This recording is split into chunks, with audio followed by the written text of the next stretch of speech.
Start. আচ্ছা, তোমার কি নাম? আমি দাস। তুমি মাল্টিপ্লেক্সে আমাদের মাল্টিপ্লেক্স যখন শুরু হয়েছিল সে থেকে কতবার মোটামুটি সিনেমা দেখেছো? মোটামুটি তো অনেকবারই দেখেছি। স্টার্ট থেকে এখনো অব্দি প্রায় যেগুলো বড় বড় রিলিজ হয়েছে এগুলো দেখেছি। কিরকম লাগলো ধরো মাল্টিপ্লেক্সটা? ভালো লেগেছে। ত্রিপুরাতে তো আগে মাল্টিপ্লেক্স ছিল না, তো মানে বাইরে যখন যেতাম তখন দেখতাম, তো এখানে এই সুবিধাটা হয়েছে, সেই জন্য মানে খুব এনজয় করি এখানে আসি বন্ধুদের সাথে। Thank you.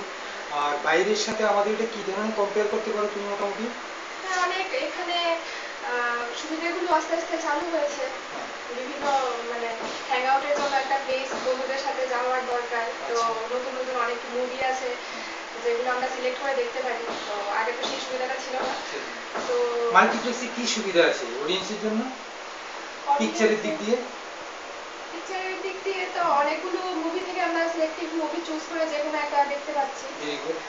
আর এমনিতে পিকচার কোয়ালিটিও ভালো, আর হলটাও সফিস্টিকেটেড হয়েছে, ভালো লাগে। Thank you.